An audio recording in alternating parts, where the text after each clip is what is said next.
On today's show, we welcome business strategist and coach, Michele Williams. Michele helps business owners gain clarity, confidence, and control so they can reclaim their time.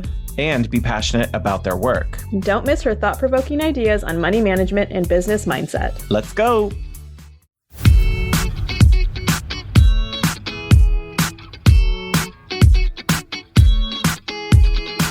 Hi, I'm Rebecca of Studio Plum. And I'm Shaun of Renstead Interiors. We're interior designers Turned internet friends. turned real life friends. Welcome to the Hot Young Designers Club podcast. We're not that hot. Or that young. Every week, we'll be spilling the tea on how a new generation of interior designers can run their businesses. Welcome to the club. Hey, Shaun. What's up, Rebecca? You know, it's a beautiful day. The sun is shining. The birds are chirping. The squirrels are scrambling.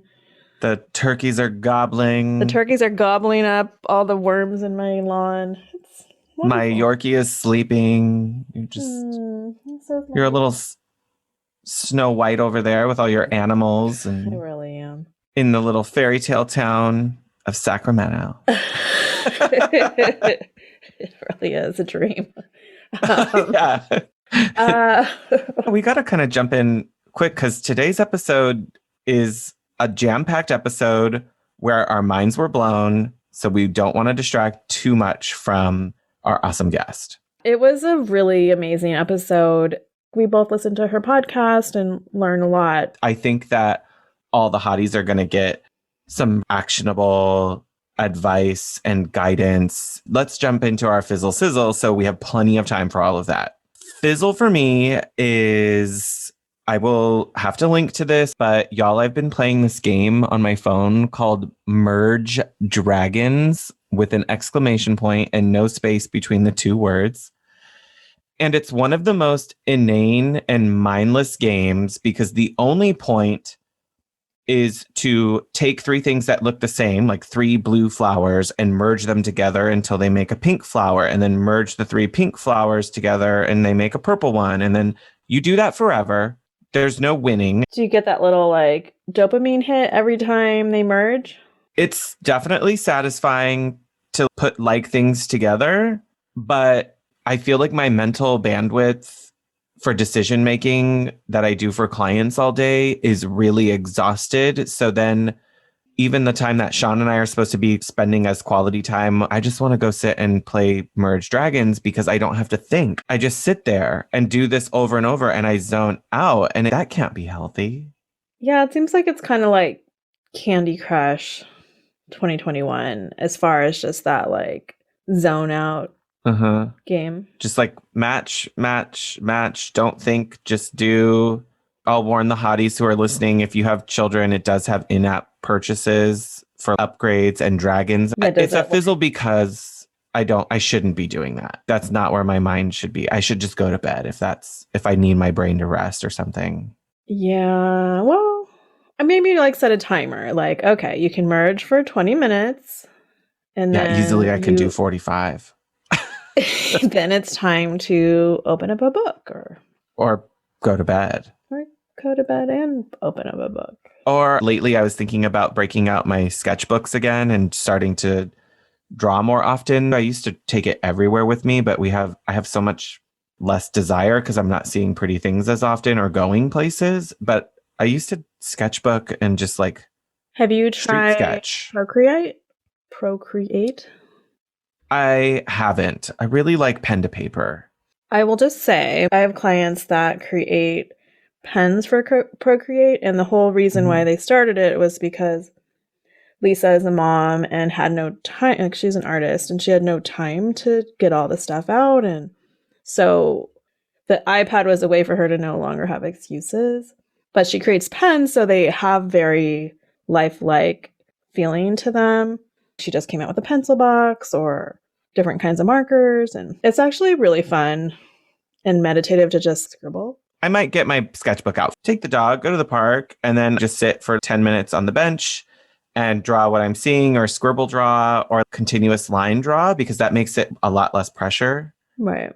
because it's not meant to be perfect to do. Like, just don't lift the pencil up and Yeah. keep scribbling stuff. So I don't know. Maybe I could do that instead of dragons. Sizzle. Maybe the books I should be picking up instead. The last couple days was a twofer for me. I got 2 new design books. Mm-hmm. And most of the hotties probably know that Brian Paquette has a book out, and he's got secret projects you've never seen on his Instagram before. They've been saving, which that is so hard to do. So his book is called At Home, Evocative and Art Forward Interiors. And the book and the cover are gorgeous. The photography, instead of normally like our phones, it's just fantastic. And he's a source of inspiration. Yeah, I have a couple design books that I flip through, but I feel like I need to spend time like reading them. His book isn't really written as a DIY, you do it, but the philosophy thoughts and how he thinks about a room, like all of that is totally transferable, whether you're a homeowner reading it or whether you're a design lover, or if you're like us, we're working in design. It's always great to kind of peek in at how other designers think about spaces. My twofer on that was that in the same week, Disc Interiors, their book arrived, and theirs is called Portraits of Home.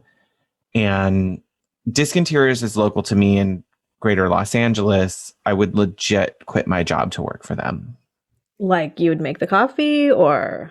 Oh, well, no, I'd have to like Yeah, to be a get paid. I'd have to get paid to work as like, compared to their status, definitely junior designer level over here. Like, okay, their homes are so fantastic. I'm forever an admirer of what they do. And you know how certain things live in your head rent free? Like Disc Interiors has quite a few projects that I think of very often. And I go, oh, I should look at that room. And I will legit go on their Instagram or their website and look back at a room that I just think is so amazing. Yeah, and try to like deconstruct like their what is it that I'm stuck on? Like, yeah. I'm sure our hotties can think of spaces that haunt them like that. I do actually pull them off the shelf and look at those, and I revisit my design books frequently, but I should look at it like it was a retirement plan possibility, because I do spend enough on those books. Maybe that could be your Dungeons and Dragons swap out. Merge Dragons. Oh, instead of Merge Dragons, just actually pull out all my books every night. Yeah. Yeah.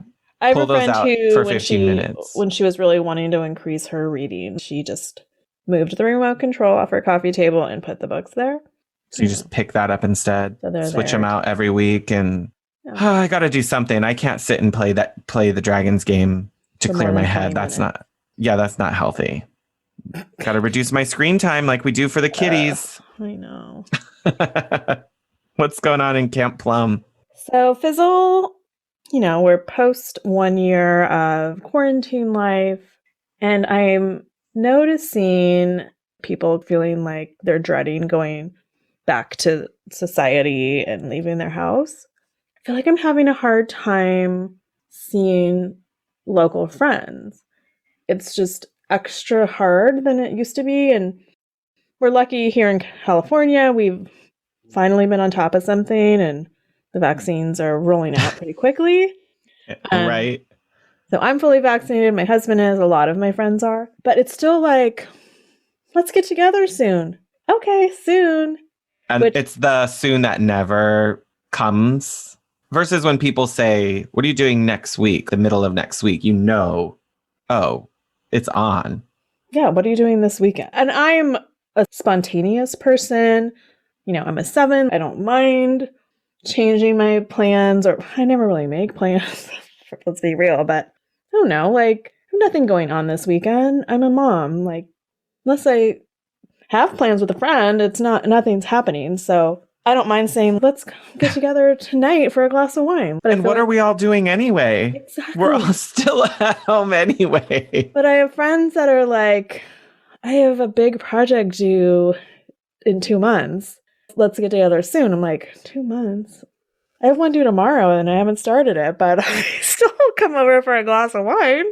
Especially because at night, get it together. Like, Yeah, like we're not what are gonna you, like you're going to work all shots. night? Yeah, and we're not gonna take shots and like ruin our day. I just feel like it seems like a bigger deal to just get together casually in person. It's almost like everyone got really protective over their time, or it's anxiety and I think people have this like postpartum quarantine edition, just don't know how to pull themselves out of it. I think the best way to pull yourself out of it is to have a glass of wine with a friend. I think we forgot how fulfilling it is to see real people in real time. I feel like I've seen you more than I've seen some of my friends that live down the street. I mean, I'm not mad about that, but no, but you live 600 miles away.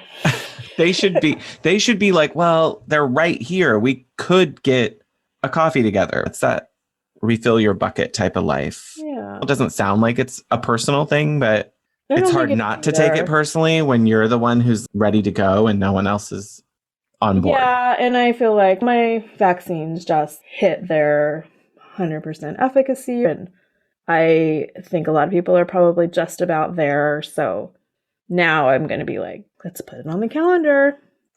Like what day? The planner. Some people might need a little bit of a prep push to get it going. Like, hey, I want to see you. I'm coming over next week. I will bring something for us to snack on. Yeah, tell me the day. You don't need to you don't have to. Your house. Yeah. Well, I mean, probably clean your house a little bit. I'm sorry for everybody. Pick up your undies, like whatever. Clean up the laundry, but don't make it where you're like throwing a giant party level. Start low obligation. Yes. I'm here for that. So what balances that out though? Nothing. It's hard. That's a big one. Definitely not my $16 Birkenstock knockoffs, but that's what I'm going to talk about anyway. So I was getting my eyebrows done, and my eyebrow stylist guru was wearing these fluorescent highlighter yellow fake Birkenstocks, and they were so obnoxious that they were chic. So it turns out they're $16 Amazon things. They come in a billion colors. And they're really comfy. I have the real Birkenstock, the plasticky ones. And these are just like a little spongier, a little softer. You wouldn't say like comparable quality, like overall. No. Okay. Like the Birkenstock ones are definitely a financial investment. Yeah, and they're sturdier and like a denser plastic. These are almost like a bath toy. Okay. I feel like I want like a couple more. One that just stays by the pool. We'll have to link them because you kind of always need a good entry level shoe. I don't have any more room in my closet for more shoes. When I had to replace a pair of shoes recently, I had to get rid of a pair of shoes because one in, one out. Well, this is a 1930 Spanish home, so the closet was precisely 3x3 for two adults to use. So we just try to live that minimal life as much as we can. The rest of you, link in show notes. And if you feel like you need to turn off your brain, I'll also link the Dragons app. We should jump into today's guest. Yeah, definitely time. We got a lot to say with her, so you guys are going to love it. Our guest today is the owner of Scarlet Thread Consulting, Michele Williams. As a business strategist and coach serving the interior design industry, she empowers her clients to own every aspect of their business. Everything from aligning their teams to igniting their processes and managing their money. Michele is an author, a speaker, a certified Profit First coach, and the host of her own podcast, Profit is a Choice. Welcome, Michele. Hi, Michele. Hey, thank you so much for having me. Thanks for coming. Yeah, I'm excited to chat with you two today. We know you're a busy lady, so we really appreciate you sharing your time and expertise with us. For our listeners who aren't familiar with you, could you share a little bit about you and the background that's brought you kind of to your company that you have today? Sure. So I started my career out of college working for a software firm, building financial software, project accounting, accounts payable, and all of that. I did that for 10 years. And then I came home to raise my family, and I started an interiors business in 2000, kind of by accident. Somebody rang my doorbell, and they were holding bolts of fabric, and they're like, if you will do for us in our house what you've done in yours, we'll pay you. And this is before all the internet craze. I didn't even know what I was or what I was doing. I was just like, yeah, I'll come do that for you. So I ran a drapery workroom, did wholesale retail, worked with designers, did some light design, all those things for years. Bought and sold a school, put out a magazine for 4 years, did education for a while. First of all, I screwed up all of my financials within the first 2 years because I accidentally got into business. And so I was too busy focused on, I would say, being the technician in my firm instead of the owner of my firm, which meant I was focused on doing the work and not on managing the work.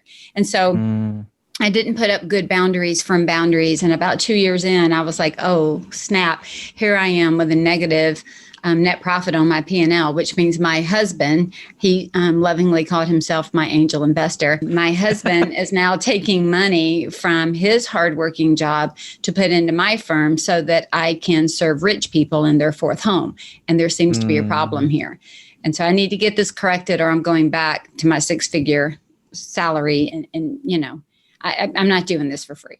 So I sat down and changed everything in my business. And then as I progressed, I realized that I kept asking people, how much can you make doing interiors? How much can you make doing custom window treatments? How much? And nobody would ever tell me. And if I were being really honest, Shaun and Rebecca, I thought people were being snotty. I thought they were being rude. I thought they were being closed-minded. And what I realized later is it was that they didn't know.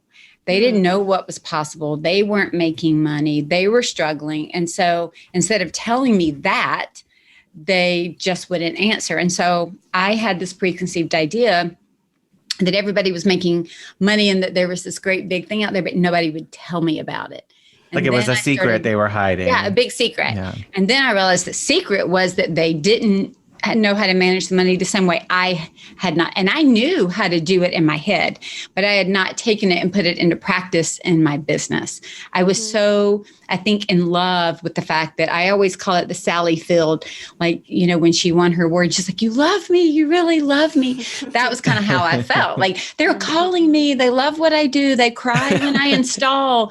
Clearly, I must be doing something right. Yeah. And I'll never forget, I know this is long-winded, but I'll never forget my dad said to me when I told him that I loved my boyfriend back in high school, who now is my husband of almost 31 years. But at the time I said to him, oh, I'm in love with him.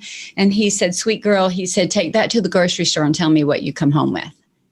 And I was like, oh, he's like, so you need to go ahead and get your education and get a job. Love's going to come with it. And that is what it kind of made me think about in my work, is I was trying to live off the kudos and the attaboys and the crying and the excitement and the patting me on the back, but there wasn't a check to go with it.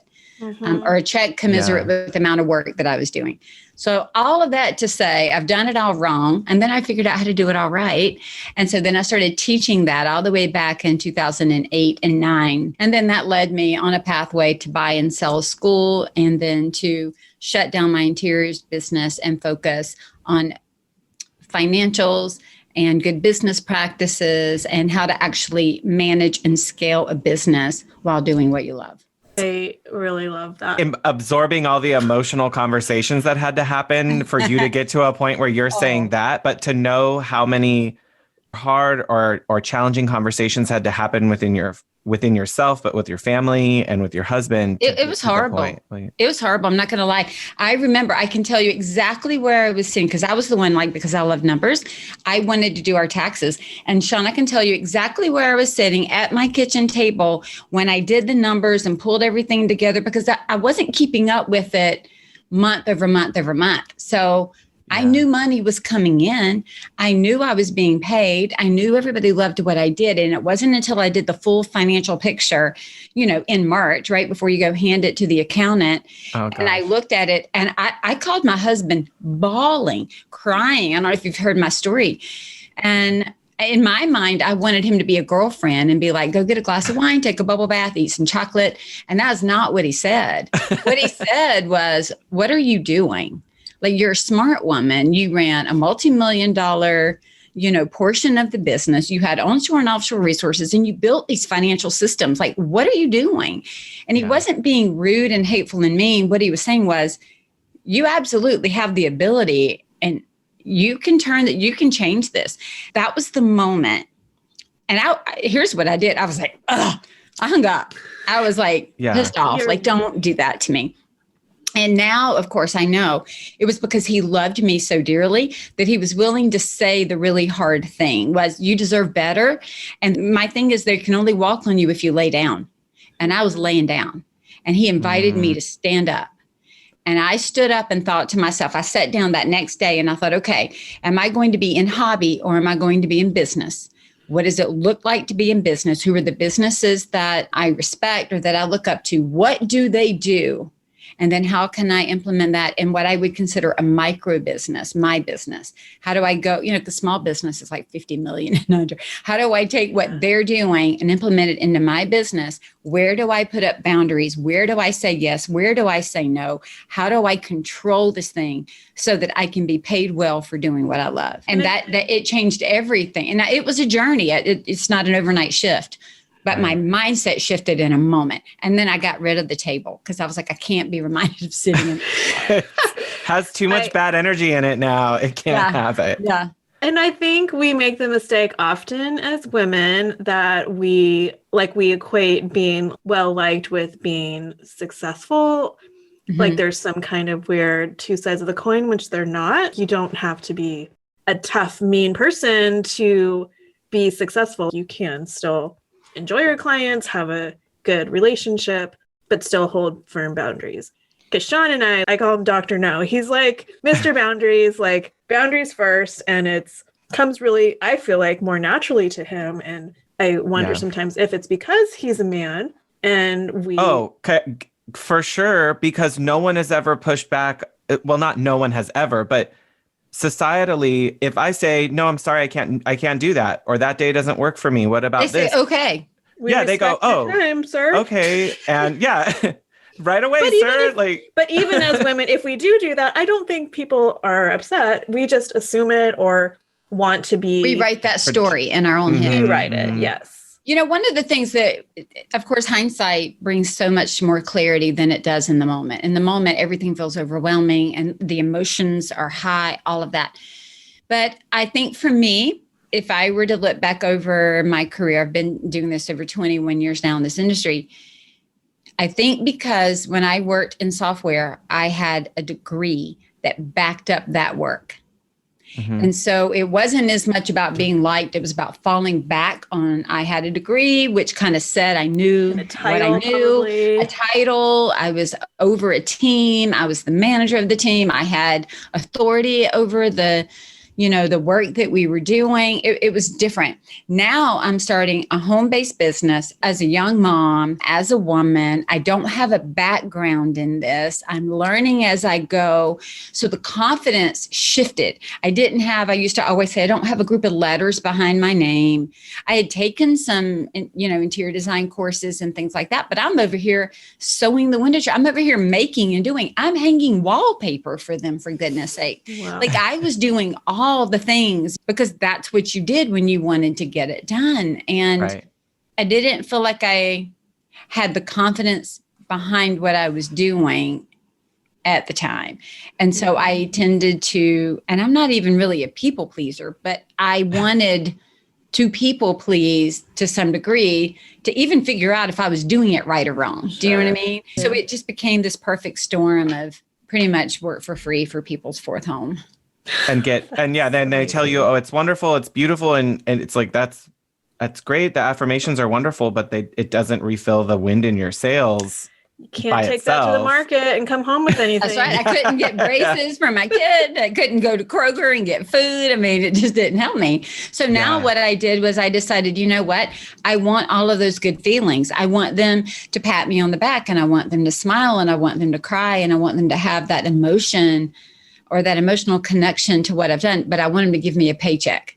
I want them to pay me. So there's no reason I can't have both. It's not an either or, it's an and. Yes. Yeah, a million times that. And that's, I think a lot of our listeners are building a business and they're also, in the same way you're describing, building their confidence in a business, whether they had a design education background or not, they struggle with that idea of, I deserve this. Even if I have less experience or less know-how than some other people, I'm still bringing more than what my client is, which means I have something to offer that's worth something to them. And I think, like, to your point, our industry has I feel like it has a pretty big percentage of people coming into as their second career. So we come from a place of, like Shaun and I both have this, we come from a place of confidence, knowing our value and our worth, to feeling very vulnerable. That was exactly my experience. Yeah. Yeah. And you feel like, oh, what an idiot mistake. How can I even ask them to continue to pay me for this when I messed up royally on something? Or I really don't know what I'm doing. Right. Like, I'm figuring this out as I go. You know, another mindset shift that has served me really well in regard to this conversation is not introducing myself as a designer or a workroom or a coach, but instead introducing myself as I am a business owner who provides blank services. Because that shift creates the authority of being an owner of a firm. So now when I'm charging a rate, I'm not charging a rate from me, I'm charging a company rate to provide the service of ABC and XYZ. Otherwise, we internalize it and we make it so personal that we think they're paying us. They're not paying us, they're paying our firm, they're paying our company.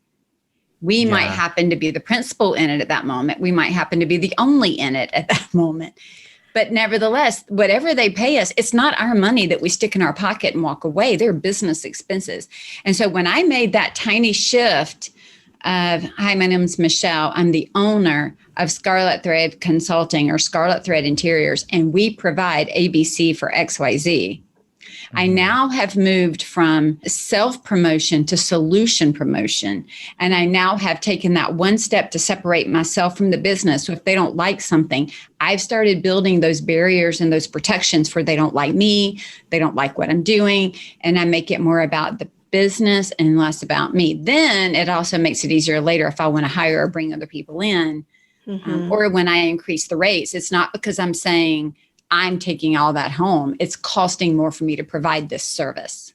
Right. That's a good mindset. Even if it's like you're about to send a really big proposal and you're like, ooh, Rebecca's nervous about this number. What if they don't like it? But if you shift the mindset to Studio Plum's asking for this, this is what they need. Yeah. I'm just the messenger. It changes it. Part of the work that I did that I mentioned to you when I looked at what do businesses do, I started thinking about my days where we used to call them a dog and pony show, where they would bring out all of the upper management and they would rah-rah-ree. But what they were doing was they were telling you, these are the values of the company. This is our mission. This is our vision. These are our policies. And this is what we do. And so even when I was a business of one, I sat down and wrote all that down. My mission, my vision, my value, my whys, and policies. And I wrote everything as the Scarlet Thread believes, the Scarlet Thread does this, the Scarlet Thread will not do that. So that then when the clients pushed, like Shaun mentioned earlier, I would take myself and mentally go, they're not pushing me, they're pushing the company. Therefore, the company needs to respond. And then I would respond back and go, the policy of Scarlet Thread is, the policy in the company is, instead of I feel or I want or I need. I took I out of it and made it about the company. And honestly, the pushback became less. And because I had pre-written it, I would just look at it and tell myself, all right, Michele, you said that you believe that. Yeah, you said you believed it. Now is your chance to stand on it. So it almost actually, well, it didn't almost, it did. It built my confidence, because in a moment of everything breaking apart, I had to go back and go, what is solid ground? What do I believe? What am I here to do? And how am I going to do this? And why? And then I wrote it. And then that was back in 2003. And so then at that point, everything I have done has been to stand on that. But writing it down, not just holding it in your head, it's like it carries its separate weight. Yeah, we need to make Totally. those like big vinyl banners at big warehouses having them with your values so you can look at them and see them Yeah. and be reminded. I have my Have a clients touch point. make them into beautiful art or print them or frame them or hang them up. As a matter of fact, I put on my Instagram the other day, I was out at a restaurant and they had posted on the wall. It was interesting. It says, "At City Barbecue, we exist to serve and create happiness." They have it huge and they have it up on the wall in their workplace. And I had said to my husband before I saw it, I'm like, these people are so kind in here. They are so nice. They just keep coming up and doing all these nice things for us. Even in a time of COVID, you would think people would steer clear. They just kept, I mean, everybody's masked, but they're just being so kind. And then I look up and I see their why, if you will, kind of their values within one sentence. We serve, we exist to do this. And it was on the wall. And I was like, oh my gosh, that's exactly how I feel. And I think there's something to that. I mean, putting it up there really does provide that accountability of, okay, if I'm not here to do that, then what am I doing here? It becomes a filter for every decision, especially hard ones.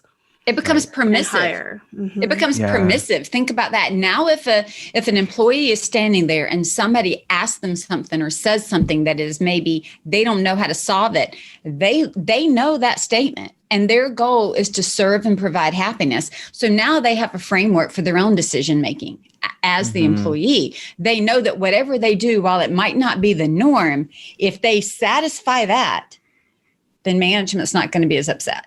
Right. My past life as a banker really relates to that because you are pushed with like policy, procedure. I mean, controversies aside related to the banking industry, there is a set of values and vision and goals that want to be accomplished for every business. And theirs are clear set too. But part of working for a bigger company like that really did lend that shift of, this is the policy, but I'm here working with you. Here are the paths forward, or here are the options. And we were really taught from a very early point of, yes, policy, procedure, that can feel restrictive. And sometimes in our businesses, we have to have those restrictions to protect the business. But to be able to say, but I'm the designer, I'm here with you now. Yeah, we don't allow returns on furniture. Let's look at what that is and why. And there may be other options. And I think that's the biggest thing I've learned, is not to drop policy or procedure or things in front of someone and then just like dust off your hands and leave it with it. You have to say, this is what it is. Here's options, or here's the way we can work out that. And I don't want to leave you upset. And at least it sounds like I'm coming to you to still provide that great service, to still make you feel like I'm here for you. But there's some limitations on how that works. It's not carte blanche. I'll do whatever somersaulting for you to make you happy. Right. And it's the difference between having a strategic plan and a tactical plan. A strategic plan says, this is what I plan to do. This is how we plan to accomplish it. Tactical says, we're sitting here in the moment and I've got to make a move different than what I thought. Now, how do I do that? Right. If you think about it, like I usually use, like, it could be chess. It could be any kind of sport. You know, you have, I don't know a huge amount about football, but, you know, you have different teams that have different, that they have different strategies. They're all about the offense. They're all about the defense. They have a throwing game. They have a running game. They have strategies that best support the strengths of the players on their team. But when they get into that moment, I don't care if that quarterback always throws. If he's in the moment tactically that says you can't throw that ball, you know, and accomplish what you want to accomplish, you need to do something different. They have to have the freedom to do that. And that's the same thing that happens in our business. We have a strategy for how we're going to make money. We have a strategy for how we're going to work with our clients. We have processes and procedures that are built with our clients in mind so that we can give them exactly what they want. But in the moment, we've got to be able, within our why, within our values, within what's best for everybody, position ourselves on the same side of the table with them, working towards the same outcome and goal.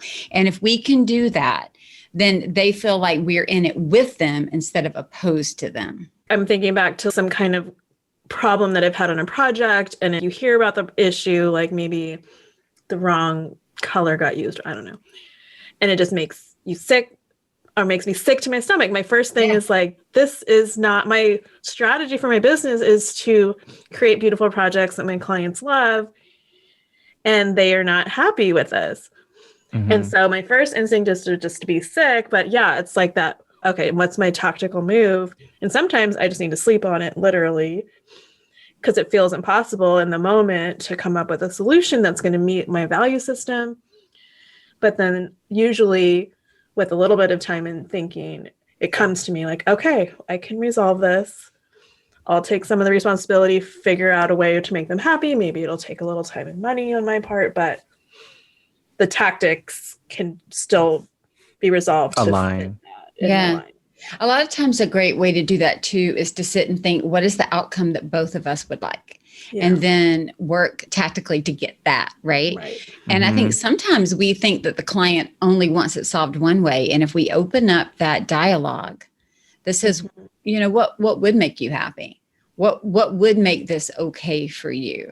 Now, I'm assuming we have reasonable clients, because there's certainly unreasonable ones out there. And if so, don't open it up that much. Give them an A, B, and C and say, how, you know, which of these three.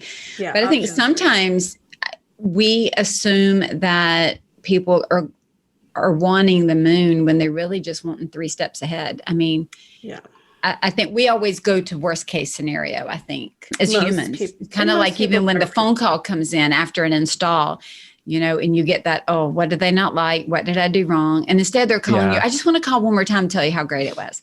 But in our mind, something like waiting for the other shoe to drop. Yeah. That's so terrible. I am the worst. Yeah, I definitely do that. Or you're like, oh, am I going to be ready to listen to this voicemail? And then you're like, oh, okay. It's so bad. Yeah, I have an answer for that, or it was good. Hey, hotties. Have you ever listened to the show and wished you could ask us questions? Well, we just opened up private coaching sessions. Now you can book 1 or 2 hour Zoom sessions with Rebecca and me. Together, we bring over 40 years of experience in our combined professional backgrounds to help you with marketing, finance, and business strategy. We're here to guide you on anything from branding to systems to the emotional guidance that you need to run your business. Book today at hotyoungdesignersclub.com/coaching or use the book now button on our Instagram. We can't wait to meet you. I want to jump into a little bit about Profit First. Shaun and I have it on, like we did one book club podcast series last year. And so that's our next one, but we haven't started it yet. Our last book club was, we read The Big Leap. We were talking about what holds people back from their next big move, whether it's something tangibly in the way that something is set up to stop them from accomplishing something, or whether it's psychological limits that we place on ourselves that prevent us from getting to it. And it's from a psychological perspective of what stops us and what limits our growth. And I think as designers, it resonates because it reminds me a little bit about what you said earlier about what is possible for people to make, or what can they accomplish. And we see some examples in the design world now because there's so much on social media that we think we know what people are doing. You know, we can see beautiful projects from some designers, and in truth, they may not be taking any money home. And so talking about your upper limit problem and what gets in your way can go even back to, I have to decide where I'm going to be paid, when I'm going to be paid, how I'm going to be paid. And I think that's what led us to what will be our next thing, is Profit First. Well, I am so happy to talk about that. So what do you want to know about Profit First? I guess, is it something, so, okay, we haven't read the book, which I know that's like job one. Is it a program we can do without guidance? Is it something we can be like self-implement? Yeah. Yes and no. Okay. So let me qualify. Don't you love that? It's kind of like the lawyer answer. It depends. All right. So here's what I'm going to say. Profit First in and of itself is a methodology or a system. And I have been a Profit First certified coach, just so that people know what I'm talking about, since 2015. And I've helped hundreds of people implement Profit First. I have a podcast, Profit is a Choice. We talk about Profit First type things all the time. Mm-hmm. I would submit to you that Profit First is a mindset first and foremost, the same way that you're talking about in the big leap and those things. Everything we've talked about is a mindset. And the mindset says, I'm going to save out my profit so that my business is sustainable. I'm not going to drag it down. I'm not going to spend more than the business makes. I'm not going to overextend my business. It is a mindset. And I say that because I even help my clients profit first their time, meaning which part of my time is what do I save out as profit in my time to build my business, to develop my business, to make my business sustainable versus just running after the next thing. So if you think about profit as the portion of your business that allows it to be sustainable for the long term, that's what it is. Now, can people do it on their own? Yes. So here's the way it works. When you read the book, what it does is it teaches you money management. It's a money management system. And I would say to you that, how do they say it? It's simple to understand, but not always easy to implement. So just like with anything, if you were to ask me about some of the project management tools out there and you were to say, hey, could I do those by myself? Maybe. Some people can, some people can't. A lot of it depends on the way that your process works. And it depends on the complexity of your company. Here are a couple of things I would tell you. First, if you can have a mindset that says, I'm going to save out my profit, that's going to help you. Second, remember how we talked about strategy and tactical a minute ago? What a lot of people do when they try to self-implement is they take the book and they immediately run to the bank and they open 5 bank accounts and they just go, now, where does all my money go? Those people usually struggle, or they get halfway in and they stop. And then they say it doesn't work, but it was really that they weren't prepared to make it work. So if you want to self-implement, the way that you do it is you make the mindset shift, and then you turn around and you create a strategy in your company for profit first. And by creating a strategy, what I mean is you have to look at where does money come in, when does it come in, how does it come in, and how do I recognize revenue? And then you ask yourself, what money do I need to protect? So if you can create a strategic framework around money management, then you can apply profit first principles. One step further. In the interior design world, one of the first things I tell designers, if you are doing full service design, meaning not what I would call design only, you're actually implementing and executing on the design, right? There are some firms that simply do design only, totally cool. They're not, this is not going to apply to them. But those that have a higher cost of goods because you were fully implementing, you're purchasing on behalf of your client, I would beg you to have a cost of goods bank account and to have a credit card only for cost of goods attached to that account, and to potentially have a sales tax account, or to put the sales tax in there with the cost of goods.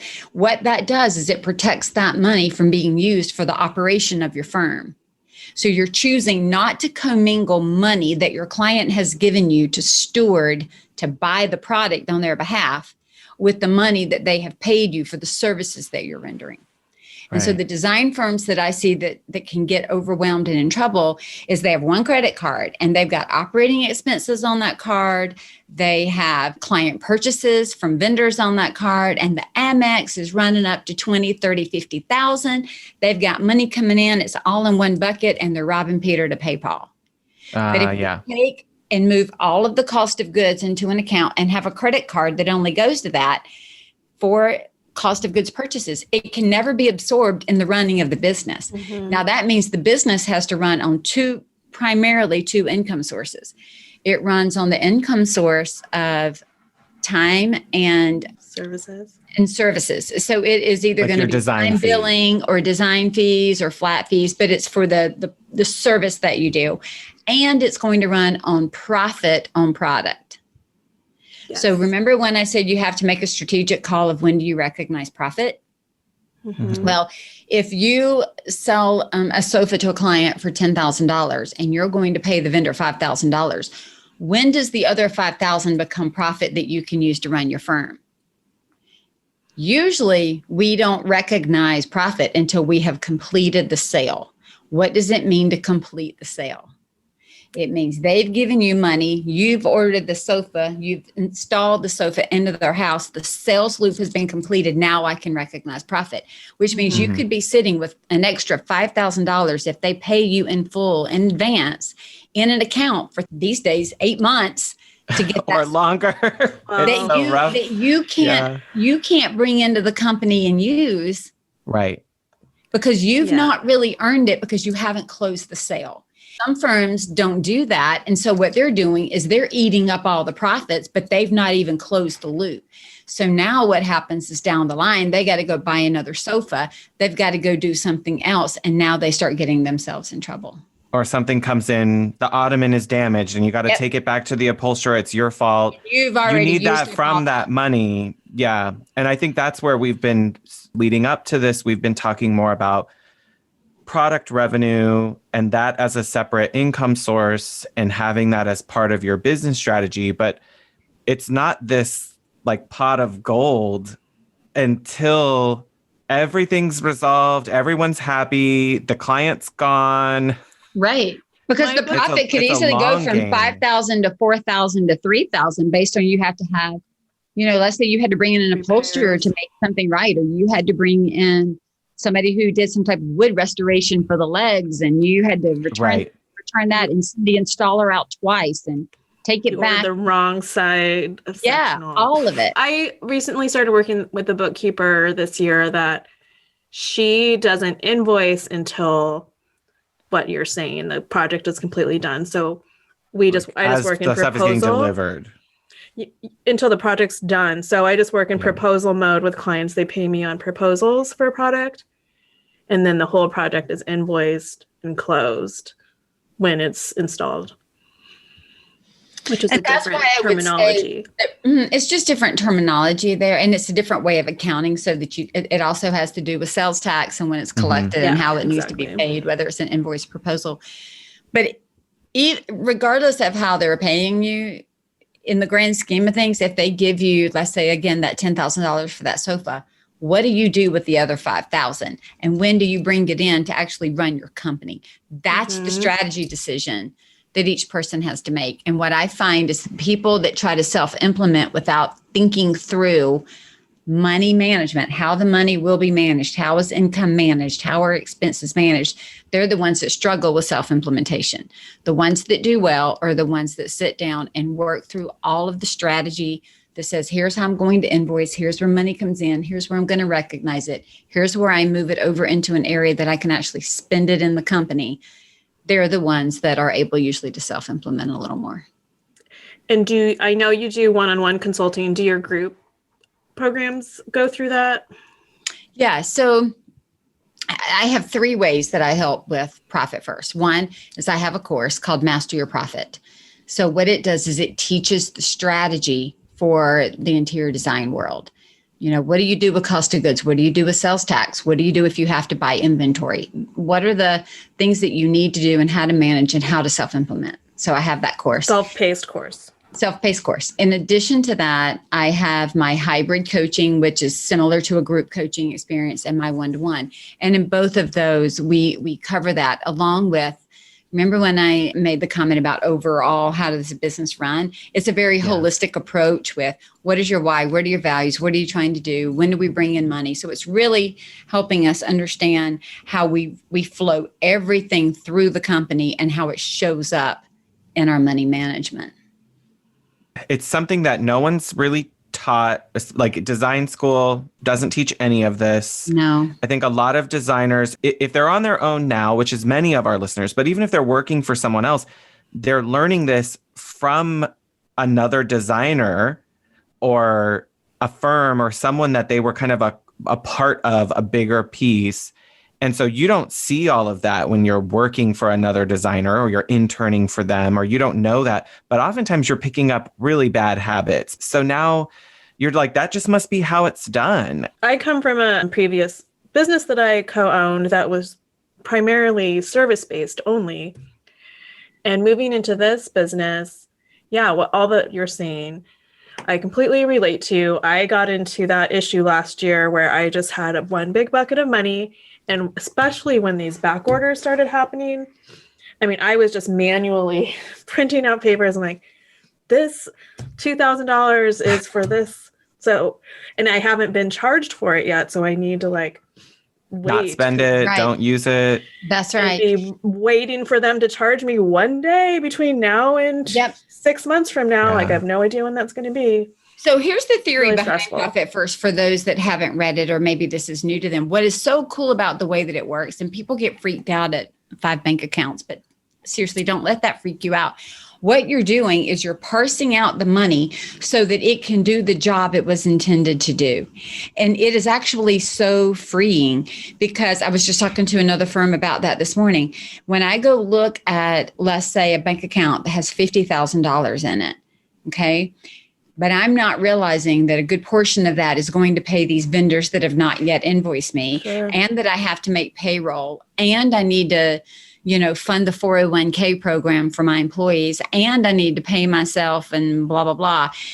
We look at the 50,000 and in our minds, oh my gosh, we have so much money in that account. I can do this and I can do this and I can do this. And we don't realize we're spending the same money 6 ways. But when we take the money that needs to go to the vendor whenever they invoice us and move it out, and we move out payroll and we move out 401k, we might see that we have, $21,000 that's available for us to make different decisions on. So all it's really doing is protecting the money for the jobs that we have said that it is necessary for it to accomplish. And we've reduced our decision making, because what Mike found and what all of us have found, and Shaun, you said you were in banking, most business owners don't get up every day and go, let me go check my balance sheet and my P&L and make a decision. What they do is most business owners get up and check their bank account. And they go, I got X amount in the bank. What can I do? I can do this or I can do that. And so what he realized was it was hard to change that way of thinking and doing things. So instead, why don't we build a process around it that still allows you to go check the bank account? So now what you're doing is you're moving the money into those bank accounts that support the roles that you have for those funds. So you were not stopping that natural go look at it. We're just now reducing what you still see it all. You see it all when you pull up your bank. You see it all on your balance sheet.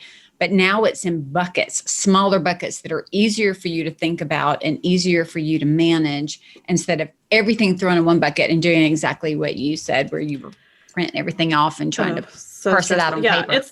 It's that old school envelope method, right? Where you split it up. It actually is even before that. He went all the way back. I mean, probably prehistoric times when they didn't have money and they were parsing out food, but like it was all the way back. I mean, hundreds of thousands of years they were doing this type of dividing so that they could save, a resource for what it was used. We talked about, even before we came on air, just about using our time and parsing out our time for the different things that we did in our business. And that's where I said, I teach profit firsting our time. How do we parse out our calendar? Because time is a currency, just like money. They say if you want to know what's important, somebody look at their calendar and look at their checkbook. These days, we'd have to say their credit card. But, what is important to us? And if I don't parse out what's most important to feed my business, to care for my business, to do my podcast, to work with my clients, if I don't parse it out and put it on my calendar and protect it, it will be absorbed by something else that seems to be important in the moment, but is not long-term as important. For sure. So, I mean, profit firsting your time is just setting in those holding places in your calendar for the things that you need to get done. I think profit first is to connect it to our audience of hotties who are listening. Is if you're thinking that, oh, my website really needs an upgrade, and you're not able to look at your bank account and know if the money is there to hire the team to do that for you, or to bring in a branding expert, or whatever that next step might be, help you bring a shop online, hiring an e-commerce. Admin, hiring a VA. I get that a lot. How do I know when I can hire an admin? How do I know if I can hire a VA? How do I know if I can sustain their hire once I bring them in? Mm-hmm. To your point, I need help with social media. How do I know that I can pay a team to help me with that? Or, whatever. But what Profit First does is it helps you look at where you are and then plan forward. I think it really circles back to the beginning, and it's valuing ourselves. So we are in this business to make money. Most of us should be, I would imagine. If we're not prioritizing profit, then we're not valuing ourselves and our own success and our business's success. So So I want to say something like about that real quick. I have actually had multiple conversations with people that came from the idea of capitalism is horrible. Mm-hmm. And in their mind, everything should be a break even. And well, I got paid. Why should I profit? And I want to just break some myths around that. One, profit itself is not bad. Money is amoral. It has no morals. What we choose to do with our money is where our morals show up. But money itself is amoral. Okay. The second thing I would say is the reason we build profit into a company, it is for the sustainability. It is for that opportunity to make that client happy when there's no money to cover it, without it having to go into your personal bank account and bring money back into the company. So it allows you to serve your clients well. It allows you, as your firm grows, to grow. And it also allows you to take care of your employees, to be able to provide benefits and do those extra things that you could not do if you ran it down to zero every single year. And another big thing it does is it creates a stress relief. And so if we think about that, Mike McCallis would say, sales is responsibility, profit is sustainability. Like there is a lot of responsibility for those sales that we make. So if we don't have some profit to allow us to sustain, that means that your design firms are going to be there next year when they do the next project. That means that your design firms are going to be there 10 years from now when their son or their daughter moves on to do something. And if we don't build that into the firm, it won't be there. I will tell you, my clients who had been implementing Profit First with me for years, during COVID, before PPP funds came in, my clients, they were tightening and they knew how to tighten and what to do, but they already had 3 months of their expenses saved. They became their own bank, and they started keeping their people employed and moving through it with a completely different piece than those who had none of that and who thought that there didn't need to be profit and were just taking what came. And so my goal is to teach us to be our own bank and not to rely on an external banking system if we can help it. Right. And if it's not COVID creating this, it's something down the road. Personally, I've seen some of my firms that I helped them build this up so that they could go on maternity leave. So that they could take a summer off, so that they could be with an aging or dying parent. You know, they needed to take a step away. That contraction happens even personally within our firm.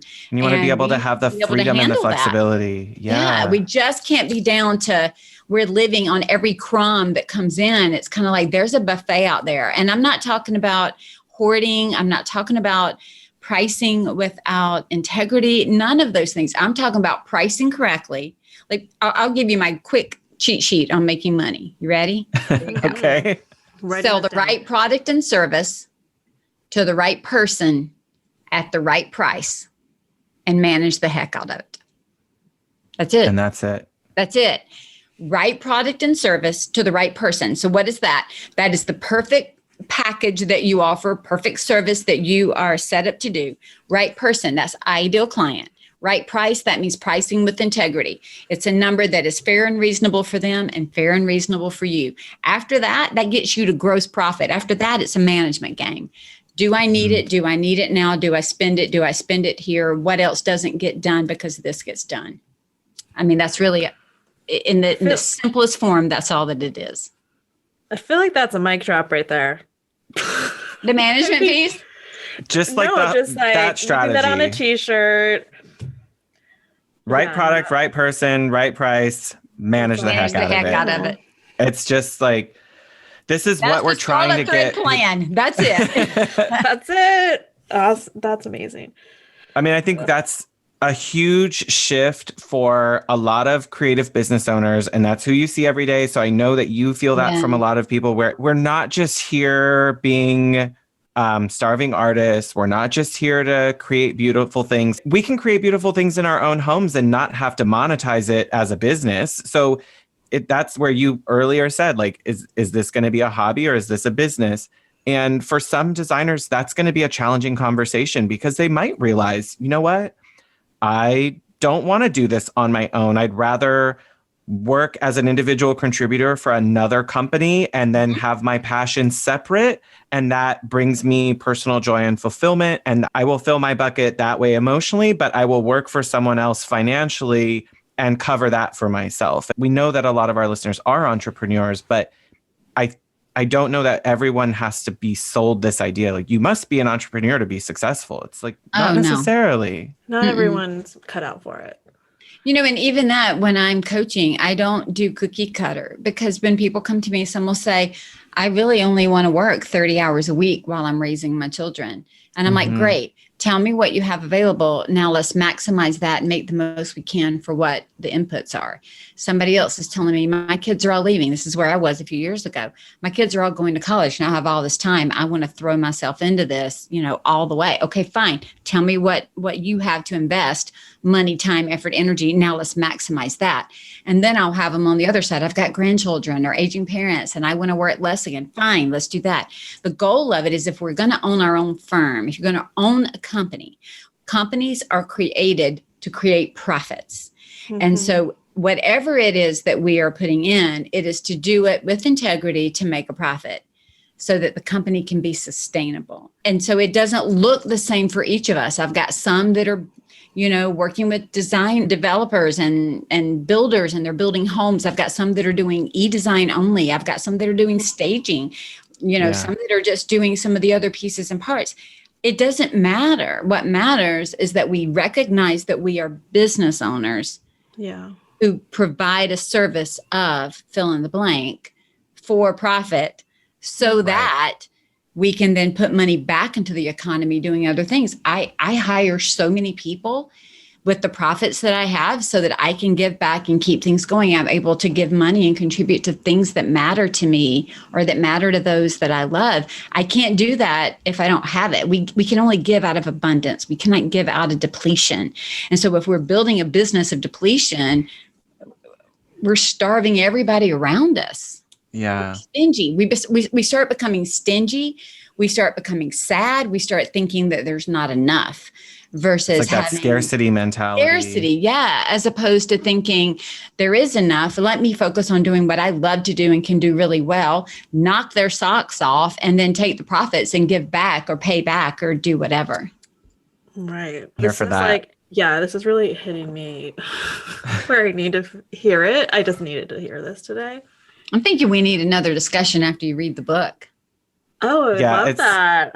I think it's a retrospective thing of like, okay, now what has opened up after actually going through your Profit is First, and then starting to challenge our money management processes and what we need to do. And I think it's important that we know that every designer's journey to this is different. And I know that Profit First also talks about percentages and amounts that are appropriate, and looking at reporting and numbers. And that's a whole different part of the ball game that has to be digested separately. That right. I know our one chat today is definitely not going to get to all of it. Yeah.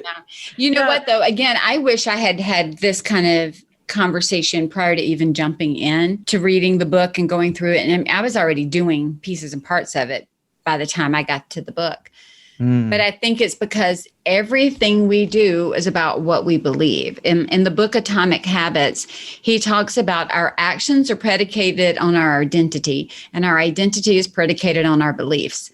So what you believe informs who you believe you are, and that informs what you do.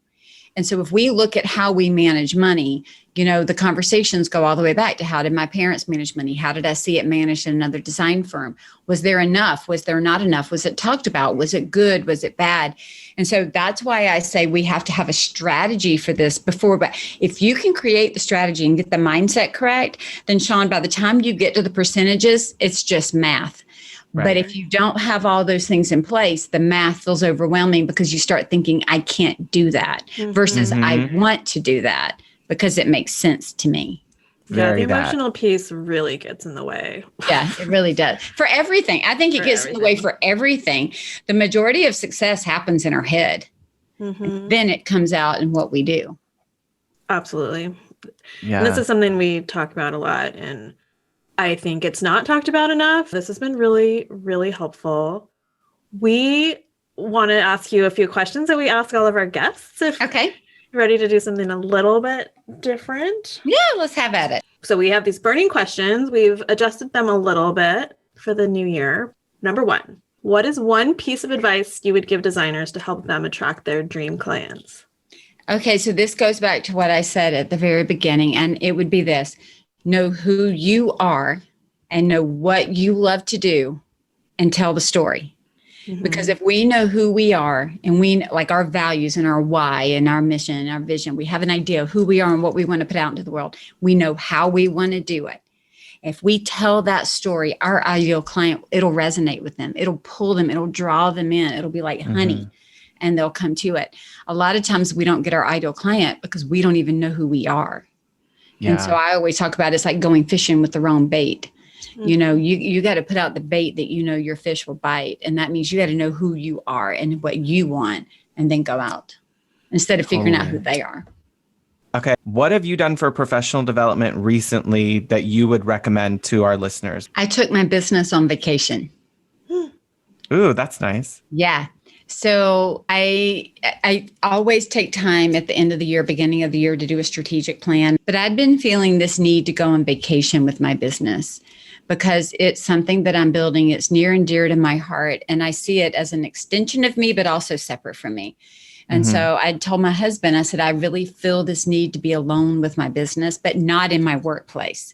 Because when I'm at my desk, I feel like I need to be answering and doing all the things in front of me. I don't feel like that spontaneity and that freedom. So I got a home at the lake and I went out there for Saturday to Wednesday.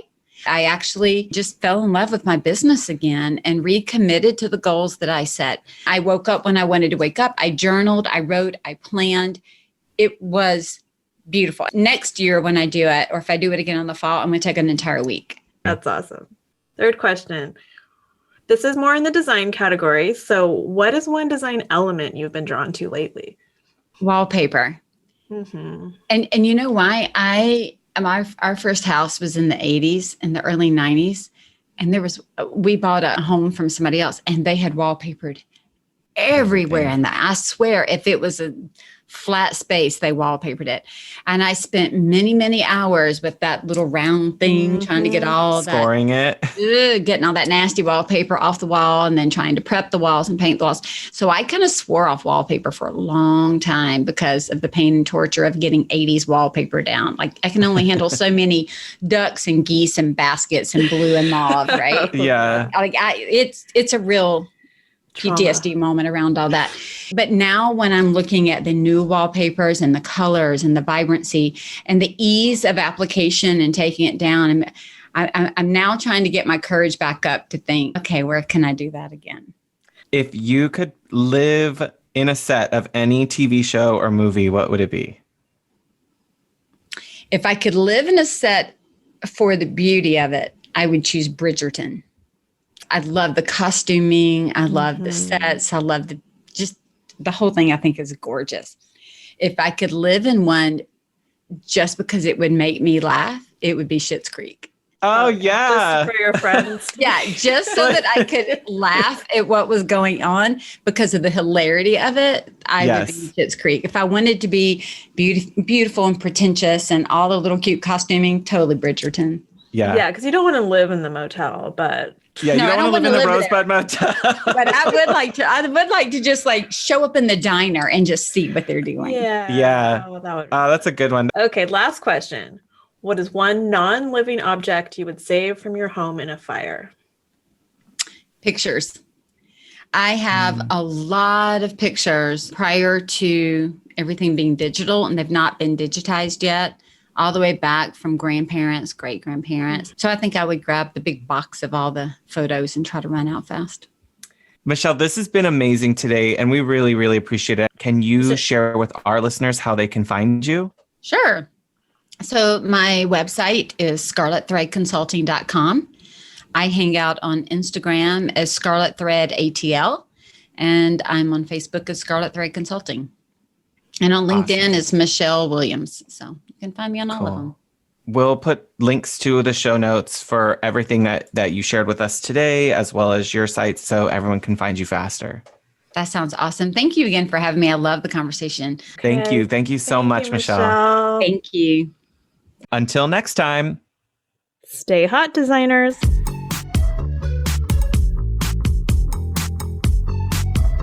Thanks for joining this meeting of the Hot Young Designers Club podcast. If you liked what you heard, please subscribe and leave us a review on Apple Podcasts. Check out the show notes there for links to things we talked about today. We are keeping the conversation going on Instagram, so don't forget to like, comment, and follow at Hot Young Designers Club. You can find Rebecca on Instagram at Studio Plum. And you can find Shaun at Renstead Interiors. That's WRENSTED. And let's be honest, there are some beautiful clothes in there. And did you notice almost everything's black and white? Almost Yes. The wardrobe in that show does a really great job of setting the cast apart from the world of Schitt's Creek, the town, and the people. It's always reminding you of that tension. I love that they did that with costuming and with wardrobe. It is. And the wigs. Who doesn't want to have all the wigs in your motel? All of them with their own name.